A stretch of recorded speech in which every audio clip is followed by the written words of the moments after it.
আসসালামু আলাইকুম ওরহমতুল্লাহি ওয়াবারাকাতুহ। সম্মানিত দিনী ভাই ও বোনেরা, আজকের এই ভিডিওতে সূরাতুত তিন আপনাদেরকে শব্দে শব্দে ভেঙে ভেঙে শুদ্ধ করে শেখানোর চেষ্টা করব ইনশাআল্লাহ। তো প্রিয় দর্শক, সূরাতুত তিন ছোট একটি সূরা, মাত্র 8টি আয়াত। তো আমরা অনেকেই সূরাটি পারি, আবার অনেকেই সহিহ শুদ্ধ করে পড়তে পারি না। তো যারা পারি না, আজকের এই ভিডিও থেকে সূরাতুত তিন আমার সঙ্গে মশক করে শিখে নিতে পারেন। তো প্রিয় দর্শক, যারা একেবারেই আরবি পড়তে পারেন না, তারা আমাদের চ্যানেলে কায়দা পর্বের ভিডিও দেওয়া আছে। আপনারা কায়দা পর্বগুলি দেখে শুদ্ধ করে আরবি শিখে নিতে পারেন, তখন কুরআনুল কারীম অতি সহজেই পড়তে পারবেন। তো চলুন কথা না বাড়িয়ে আজকের সবক সূরাতুত তিন শুরু করা যাক। আউযু বিল্লাহি মিনাশ শাইতানির রাজীম। বিসমিল্লাহির রহমানির রহিম।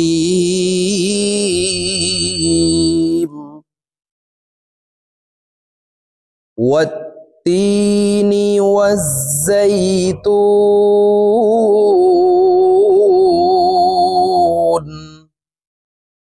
প্রিয় দর্শক, আমি শব্দে শব্দে ভেঙে ভেঙে অক্ষরে অক্ষরে বলে দিচ্ছি, আপনারা আমার সঙ্গে বলে শিখে নিন। আমার সঙ্গে কয়েকবার বললে সূরাতুত তিন মুখস্থ হয়ে যাবে এবং সহিহ শুদ্ধ উচ্চারণ হয়ে যাবে।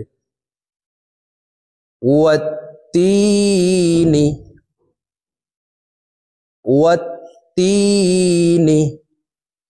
ওয়াও গিয়ে এই তাসদিদওয়ালা তাকে ধরবে, ওয়াও তা জবর ওয়াত, তা ইয়াজের তি, তি এখানে এক আলিফ টান, জেরের বাম পাশে জজমালা ইয়া মদের হরফ, ডান দিকের হরকতকে এক আলিফ টানিয়া পড়িতে হয়। ওয়াত-তিনি ওয়াত-তিনি ওয়াজ-যাইতুন। প্রিয় দর্শক, এই তু এখানে তিন আলিফ টেনে নুনকে সাকিন করতে হবে, কারণ মদের হরফের বামের হরফে ওয়াকফ হইলে মুদ্দা আরজি তিন আলিফ টানিয়া পড়িতে হয়। ওয়াজ-যাইতুন ওয়াত-তিনি ওয়াজ-যাইতুন ওয়াতুরি ওয়াতুরি সিনিন সিনিন ওয়াতুরি সিনিন ওয়াহাযাল ওয়াহাযাল বালাদিল বালাদিল ওয়াহাযাল বালাদিল আমিন আমিন ওয়াহাযাল বালাদিল আমিন লাকাদ খালাকনাল। দাল কলকলার হরফ নিচের দিকে ধাবিত করে ধাক্কা দিয়ে উচ্চারণ করতে হবে। এখানে কফ কলকলার হরফ উপরের দিকে ধাবিত করে ধাক্কা দিয়ে উচ্চারণ করতে হবে। কলকলার হরফ পাঁচটি, কফ, ত, বা, জিম, দাল। এই পাঁচ হরফে জজম হইলে কলকলাহ করিয়া অর্থাৎ ধাক্কা দিয়া পড়িতে হয়। পাঁচটি হরফের ভিতরে প্রথম দুইটি কফ, ত, এই দুইটিকে উপরের দিকে ধাবিত করে ধাক্কা দিয়ে উচ্চারণ করতে হবে। বাকি তিনটি হলো বা, জিম, দাল। এই তিনটি হরফকে নিচের দিকে ধাবিত করে ধাক্কা দিয়ে উচ্চারণ করতে হবে। তো এখানে দেখুন, তিনটির ভিতরে একটি হরফ দাল আছে, এখানে প্রথম দুইটির ভিতর একটি হরফ কফ আছে, এই কারণে কফকে উপরের দিকে ধাক্কা দিয়ে উচ্চারণ করব, এই দালকে নিচের দিকে ধাবিত করে ধাক্কা দিয়ে উচ্চারণ করব। লাকাদ খালাকনাল লাকাদ খালাকনাল ইনসানা ইনসানা ফি আহসানি। ফি এখানে তিন আলিফ টেনে পড়তে হবে, জেরের বাম পাশে জজমালা ইয়া মদের হরফ। তো এই মদের হরফের উপরে চিকন চিহ্ন বামে হামজা মধ্যে মুনফসিল তিন আলিফ টেনিয়া পড়িতে হয়। ফি আহসানি তাকওয়িম তাকওয়িম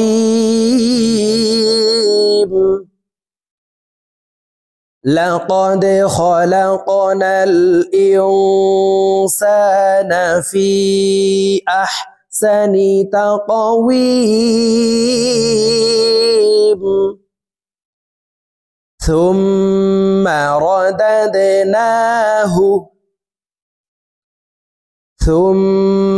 رددناه أسفل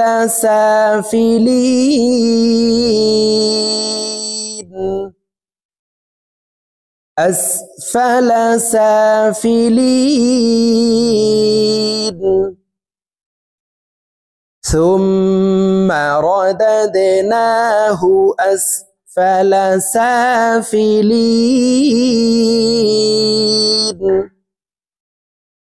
إلا الذين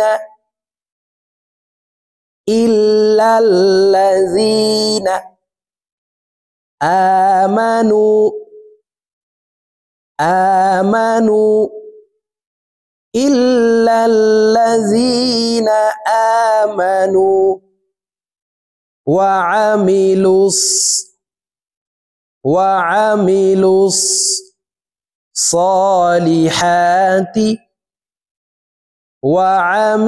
الصالحات فلهم أجر জিম কলকলার হরফ নিচের দিকে ধাবিত করে ধাক্কা দিয়ে উচ্চারণ করব ফালাহুম আজরুন গায়রু মামনুন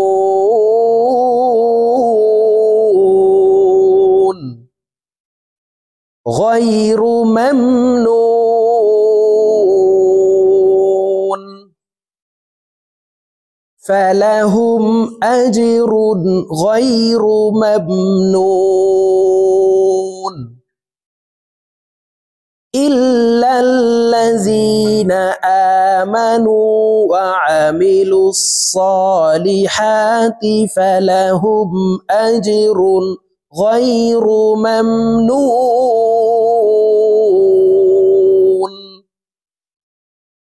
فما يكذبك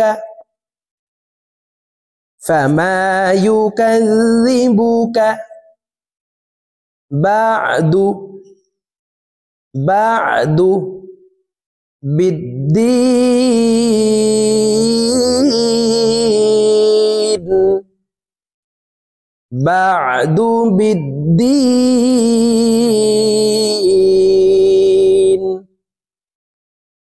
فما يكذبك بعد بالدين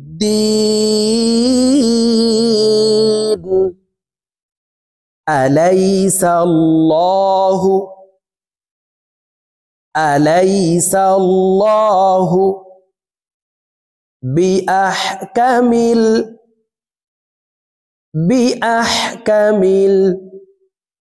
الحاكمين بأحكم الحاكمين أليس الله بأحكم الحاكمين প্রিয় দর্শক আমি এখন সূরাতুত তিন আপনাদেরকে একটানে রিডিং বলে দিচ্ছি তো আমি প্রথমে যেভাবে শব্দে শব্দে ভেঙে ভেঙে অক্ষরে অক্ষরে বলে দিয়েছি এইভাবে শুদ্ধ করে শিখে তারপরে একটানে রিডিং শিখে নেবেন বিসমিল্লাহির রহমানির রহিম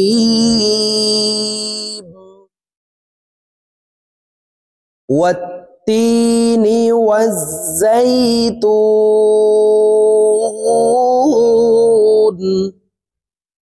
وطور سينين وهذا البلد الأمين لقد خلقنا الإنسان في أحسن تقويم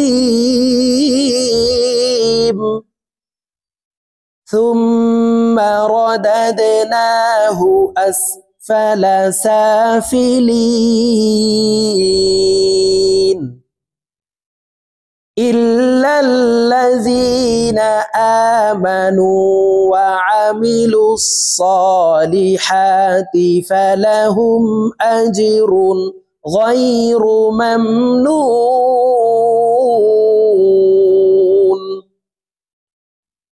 فما يكذبك بعد بالدين